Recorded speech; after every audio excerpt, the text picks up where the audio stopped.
الحمد لله و الصلاة و السلام علی رسول الله اما بعد.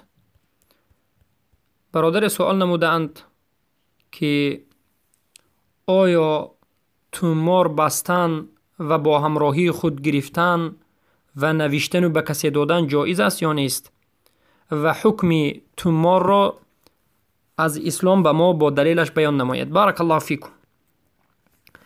در حقیقت این عمل است در منطقه ما منتشر شده و فهمیدن این مسئله هم به نهایت ضرور است و از همین جهت سوال در این مسئله یکی از سوالهای مهم است. تومار چیست؟ اولا تومار به زبان عربی تمائم گفته می شود و امروز در منطقه های ما به معنای تومار معروف است و خصوصا در منطقه های آسیای مرکزی که از علم اسلام در جهالت مانده اند و از فهم توحید و شرک دور مانده اند، این نمودی عمل زشت تومار به نهایت پهن شده است و کسی را می بینید که سفر می کند و پیش از سفر به خود یک تومار خاص برای بهترین راه سفر و کسی را می بینید که کودک تولد می کند برای تولد خوب کردنش یا کسی را می بینید برای تجارت و برای خوب تجارت کردنش همه تومارهای خاصی را به خود می گیرند و البته بسیاری از اونها اعتقاد هم دارند که این چنین تومارها فایده می آورد، اما این همه اعتقادی باطل است و این همه عمل شرکی است و باید انسان مسلمان از این عملهای شرکی دست کشد و موحد باشد. رسول اکرم صلی الله علیه و سلم در حدیثهای صحیح، یک چند حدیثهای صحیح تومار گرفتن و تومار بستن و تومار به خود آویزان کردن را به خاطر پیشروی عمل، به خاطر صحت سلامتی، به خاطر چشم نرسیدن، از بلا دور شدن، از همه این چیزها منع کرده اند و این چنین عمل را شرک نامیدند. بارک الله فیکم. چگونه که رسول اکرم صلی الله علیه و سلم در حدیث صحیح بیان می کنند و می گویند این الرقى والتمائم والتولات شرک. این حدیث از زینب زن عبدالله بن مسعود عن عبد الله قال سمعت رسول الله صلى الله عليه وسلم يقول إن الرقى والتمائم والتولات شرك. رسول اکرم صلی الله علیه و سلم گفتند در حقیقت رقیه‌ای که غیر رقیه شرعی باشد، رقیه‌ای که از قرآن و سنت نباشد و تمائم و آن چیزی که انسان‌ها به خودشان آویزان میکنند به خاطر برار کار یا که نابود کردن ضرر، از چشم دور شدن این تومار یا که در درونش چیزی نوشته شده است یا که یک رشته است یا که یک مولچه هست چیزی نباشد و تولت شرک. همه این عمل ها شرک است. رسول اکرم صلی الله علیه و سلم گفت. بارک الله فیکم. پس وقتی که انسان مریض شد، وقتی که یک مشکلی به سرش آمد، رسول اکرم صلی الله علیه و سلم تعلیم دادن که بگوید اللهم رب الناس، اللهم رب الناس اذهب البأس رب الناس اشفی انت الشافی لا شفاء الا شفاءک لا یغادر سقما. مشکلی را ای الله نیست کن، نابود کن، تو رب تمام مردمی، شفاته و تو شفا دهنده و نیست شفا دهنده بجز تو. و البته این روایتی که ما الان ذکر کردیم که رقیه غیر شرعی و تومار و هر آن چیزی که به دست انسان یا به جسم انسان بسته می شود، خواه از مولچه باشد، خواه از رشته باشد، خواه از تومار باشد، خواه در درون چیزی نوشته است نوشته نیست، همه این شرک است و این روایت در سنن ابو داود و ابن ماجه ذکر شده است و در سلسله صحیحه شیخ البانی صحیح می‌داند و محدثین حدیث را صحیح می‌دانند. بارک الله فیکم. و این چنین حدیث صحیح دیگر آمده است از عقبه ابن عامر الجهنی ان رسول الله صلی الله علیه وسلم اقبل الیه رهط فبايع 9 وامسك عن واحد فقالوا يا رسول الله بايعت 9 وتركت هذا؟ قال إن عليه تميمة فأدخل يده فقطعها فبايعه وقال من علق تميمة فقد أشرك. رواه أحمد. حديث صحيح. از عقبه عمر جهانی روایت است که رسول اکرم صلی الله به نزد رسول اکرم صلی الله علیه و سلم یک جماعت می آیند برای بیعت کردن به رسول الله. رسول اکرم صلی الله علیه و سلم از این جماعت که 9 نفر بود، با 9 یک جماعت بود که با 9 نفرش، یعنی 10 نفر بود، با 9 نفرش بیعت میکند، یعنی بیعت 9 نفر را قبول میکند، مسلمانی 9 نفر را قبول میکند و اما بیعت یک نفر را قبول نمیکند. از رسول الله صلی الله علیه و سلم سوال میکنند که ای رسول الله، تو از این 10 نفر 9 نفر را بیعتش را قبول کردی و 10 نفر یعنی 10مین نفر را یک نفر را قبول نکردی، چرا؟ رسول اکرم صلی الله علیه و سلم گفتند که این کسی که من بیعتش را قبول نکردم کسی است که این تمیمه دارد، یعنی یک تومار دارد، یک چیزی دارد که به خودش آویزون کرده است و به غیر الله امید کرده است و دستشان را در آوردند و همون تمیمه را از این انسان کندند و گرفتند و بعد از این بیعت کردند. و رسول اکرم صلی الله علیه و سلم گفتند من علق تمیمه فقد اشرک، هر کسی که به خودش تمیمه را آویزان بکند ببندد به تحقیق شرک انجام داده است. تمیمه یعنی غیر از تومار یا که ریشته باشد یا که به بند دست یگان چیزی دیگر باشد یا که مورچه باشد یگان چیزی تبرکی باشد، همه اش تمیمه است و معنای تمیمه عموم است و شرک است. و این حدیث هم در سلسله حدیث صحیح آمده است و علما صحیح کردن. پس معنای تمائیم چیست؟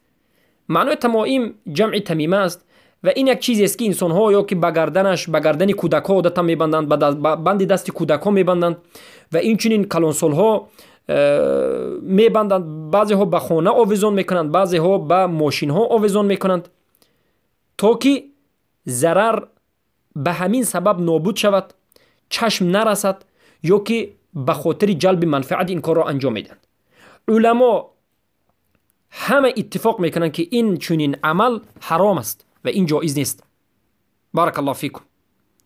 پس اما سوال اینجاست که اگر توماری که امروز مردم میکنند تومار به آیت های قرآن باشد، مثلا به یک کاغذ، به یک ورق سوره اخلاص و موعظتین رو نویسند و این ورق رو با دیگر لطه بندند و بر جسم خود ببندید دست یا که به کیسه با یک چیز دوزند و همراه گران گردند، آیا جایز است یا نیست؟ البته در این مسئله علما اختلاف کردند. بعضی از علما این را جایز دانستند، بعضی از علما یعنی توماری که فقط به قرآن باشد، قرآنی که از قرآن باشد و توماری که از دعای صحیح سنت صحیح باشد، در این مسئله علما اختلاف کردند. بارک الله فیکم. پس بعضی از صحابگان به مانند عبدالله ابن مسعود و بعضی از علما این چنین عمل را یعنی توماری که از قرآن شده است این را جایز گفتند. بارک الله فیکم. اما علمای دیگر توماری که از غیری یعنی توماری که از همون قرآن شده باشد هم از دعای صحیح سنت رسول اکرم صلی الله علیه و سلم شده باشد هم من کرده اند و این جمهوری صحابه است، یعنی جمهوری صحابه من کردند، بسیاری صحابه من کردند، جایز نیست گفتند و این چنین اکثر تابعین بعد از صحابه این عمل را من کردند. بارک الله فیکم. پس برادرم و خواهر بزرگوارم، اگر تومار از قرآن باشد، از سوره قرآن باشد یا که از سنت صحیح رسول اکرم صلی الله علیه و سلم باشد هم در این مسئله قول اکثر صحابه و قول تمام تابعین یا که اکثر تابعین این است که این چیز جایز نیست، عملی نادرست است. و اما چی برسد به توماری که از قرآن نیست و از سنت صحیح رسول اکرم صلی الله علیه و سلم نیست، بلکه تومار از بعضی از حرفها، بعضی از رقمهای سحری، جادویی، طلسمی هست، به اجماع صحابه و به اجماع تابعین این حرام است. امروز به من بعضی برادران رسمهای توماری رو باز میکنند و ارسال مینمایند، میبینیم که در اولش بسم الله الرحمن الرحیم نوشته شده است و بعد از این رقمهای شیطانی، رقمهای سحری و جادویی و طلسمها نوشته شده است و خط کشیده شده است و البته این عمل شرک است و گران گشتن توماری که از قرآن و سنت نیست به اجماع صحابه و تابعین حرام است و این عمل از شرک است. اما سوال اینجاست که از شرک اکبر است انسان را کافر میکند یا که از شرک اصغر است؟ ما میگیم اگر اعتقاد انسان این باشد که همین تومار سببی نیکی و خوبی است، ما میگیم این از شرک اصغر لیکن بینهایت به کفر اکبر نزدیک است، به شرک اکبر نزدیک است، باید انسان ترک کند و توبه کند. اما اگر انسان اعتقاد کند که همین تومار سببی نجات انسان است خود همین تومور انسان را شفا میدهد، خود همین تومور انسان را برکه میدهد، خود همین تومور انسان را حفظ میکند و به همین تومور توکل بکند. از همین تومور نیکی خواهد، از همین تومور بدی را نابود شدنش را خواهد و سبب نداند و مقصود داند. در این حالت همین تومور سببی کافر شدن انسان میشود و این شرک اکبر است و انسان را از اسلام بیرون میکند. چخیلی که شیخ سلیمان ابن عبدالله ابن محمد ابن عبدالوهاب، نبیره شیخ محمد ابن عبدالوهاب، علمای دار النجد، علماء دعوت النجدیه، در کتاب توحید ذکر میکنند، در کتاب توحید ذکر میکنند که البته این عمل از عملی چی است؟ شرک است.